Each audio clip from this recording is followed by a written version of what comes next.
Salut tout le monde. Pour ceux qui ne me connaissent pas, moi c'est Séverin, a.k.a. Your Man, Not Your Boy. Merci de me joindre sur la première chaîne YouTube africaine dénommée Let's Transform Africa, ou du moins Transformant l'Afrique. Cette chaîne-là où on parle de transformation et rien que de transformation de l'Afrique. Et dans cette vidéo, comment mettre fin à l'extrême pauvreté en Afrique, troisième partie, nous allons aborder un sujet qui est très important, à savoir l'éducation en Afrique. Comment est-ce que l'éducation peut contribuer à mettre fin à l'extrême pauvreté sur le continent. Si vous êtes prêts, let's go les gars. Le taux d'alphabétisation en Afrique est l'un des plus élevés au monde. Plus de 40% de la population de plus de 15 ans et le niveau des élèves est extrêmement bas. Et cela empiète sur les progrès et la transformation du continent. Mettre l'accent sur la scolarisation des enfants dès l'âge de 5 ans. C'est-à-dire que très tôt, il faut qu'on scolarise nos enfants et il faut une école universelle obligatoire et donc gratuite. Chaque enfant doit pouvoir obtenir une éducation de base pertinente et de qualité. Et pour y accéder, nos pays africains doivent favoriser l'accès à l'éducation. L'éducation de qualité pour tous doit être au cœur du développement social et économique. Nos pays africains doivent améliorer l'accès à l'éducation grâce à une éducation inclusive, c'est-à-dire une éducation pour tous, sans discrimination de sexe, de religion, de classe sociale, etc. Améliorer l'accès à l'éducation grâce à l'expansion des programmes d'éducation préscolaire, à l'éducation coranique et à la formation professionnelle. Et comme je l'ai dit précédemment, il faut un système éducatif universel gratuit pour tous. L'école en Afrique doit être gratuite du primaire jusqu'au bac. Comme c'est le cas au Cap-Vert où la scolarisation primaire est gratuite, obligatoire et universelle depuis 2001. Et les classes sont moins chargées puisque le pays dispose d'un instituteur pour 24 élèves en moyenne. Les cantines scolaires généralisées au primaire jouent également un bon moyen de maintenir les élèves en classe. Les frais d'inscription ont été progressivement éliminés au collège et au lycée depuis 2010. Au Togo également, l'école est obligatoire de 6 à 15 ans. Et une politique d'éducation universelle a été lancée sur la période 2014-2021 afin de faire en sorte que l'intégralité de la population rurale puisse avoir accès à des facilités scolaires. L'éducation des filles doit également être une priorité. En Afrique, 9 millions de filles âgées de 6 à 11 ans n'iront jamais à l'école contre 6 millions de garçons, selon les données de l'Institut statistique de l'UNESCO. Et ça, c'est très dangereux pour un continent qui se veut prospère. On constate que l'investissement dans l'éducation de la femme améliore considérablement leurs conditions de vie, mais aussi les perspectives d'avenir de leurs enfants. Effectivement, cela augmente le niveau d'éducation et l'état de santé de leurs enfants. Les filles instruites sont un élément pour la santé et la prospérité de leurs familles, des communautés et des pays africains.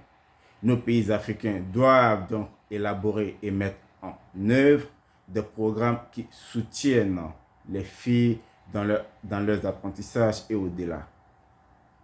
On peut donc dire que l'éducation des femmes peut changer la donne en Afrique et il faut donc la promouvoir. Il faut également un apprentissage de qualité quand il s'agit de l'éducation, la qualité est une condition obligatoire si nous voulons construire un avenir meilleur pour la prochaine génération.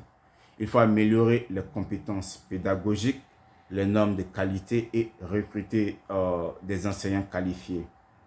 Il y a une pénurie aiguë d'enseignants. Il faut donc recruter, former et améliorer leurs conditions de logement et de travail en fournissant l'accès à l'électricité et à l'eau potable dans les écoles et aussi améliorer les conditions sanitaires des toilettes dans nos écoles. Car très souvent, les conditions sanitaires dans ces toilettes-là sont dégueulasses. Il faut également doter nos écoles de manuels scolaires adéquats et adaptés aux réalités africaines. Il faut les enseigner l'histoire de l'Afrique et il faut surtout mettre l'accent sur ça. Parce qu'ailleurs, ils n'apprennent pas à leurs enfants l'histoire de l'Afrique. Je ne sais pas pourquoi nous, dans nos écoles africaines, on doit apprendre l'histoire de Napoléon, l'histoire des rois européens, belges. C'est du n'importe quoi. Je pense qu'il faut mettre l'accent sur l'histoire africaine et les réalités africaines. Il nous faut des bibliothèques et l'introduction de l'outil informatique et numérique et ainsi proposer des cours en ligne. Il faut prendre soin de nos enseignants en leur donnant des salaires et des revenus convenables. Une éducation de qualité est donc impérative pour préparer les enfants à acquérir les compétences, les connaissances, les valeurs et les aptitudes nécessaires pour réussir.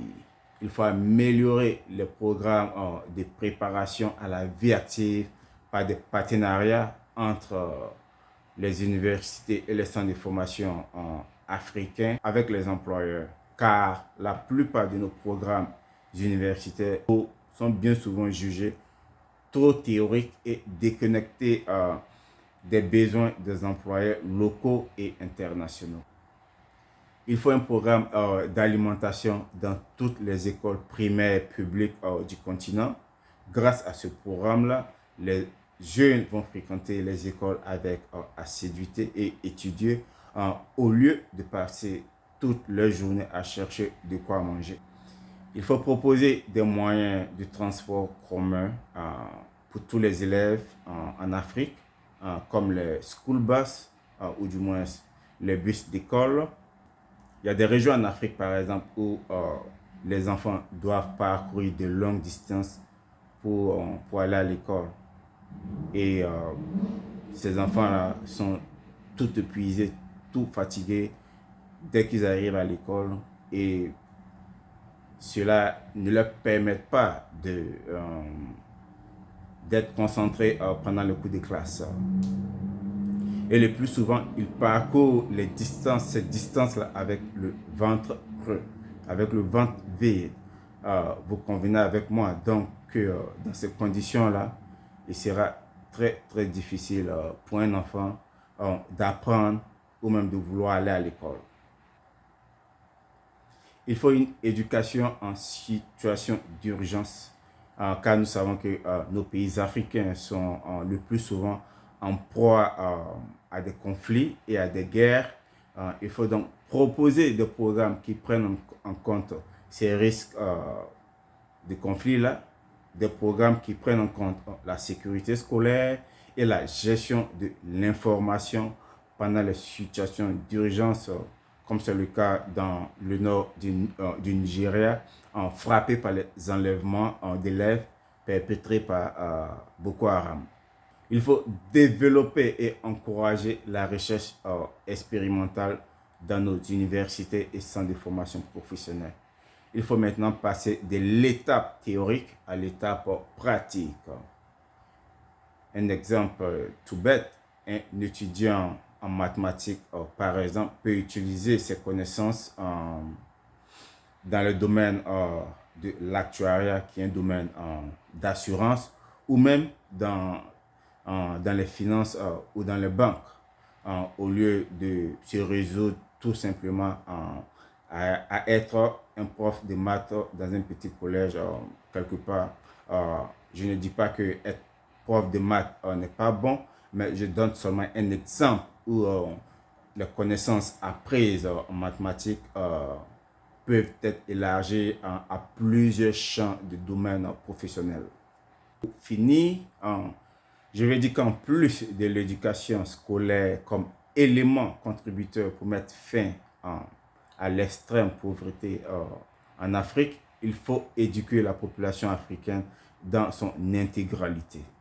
Surtout, éduquer la société en matière de violence conjugale et de violence faites aux femmes. Près de 40% des femmes en couple sont victimes de violences et 46% n'ont même pas de mots à dire quant à leur propre choix de santé. Donc, vous convenez avec moi que la population et la société africaine dans son ensemble doit être éduquée dans ce domaine-là. Car les femmes sont nos mamans, elles sont nos sœurs, elles sont nos femmes. Nous devons les respecter, nous devons les protéger et les aimer. C'est tout pour aujourd'hui, les amis. Mais avant de partir, je vais vous demander de faire des commentaires, de liker, faire des propositions et des recommandations pour d'autres vidéos. Mais surtout, abonnez-vous afin de permettre à cette chaîne-là, la première chaîne YouTube d'Afrique, de s'agrandir. Donc, sur ce, moi c'est Séverin, aka your man, not your boy. Let's transform Africa. Transformons l'Afrique, les gars. See you next time.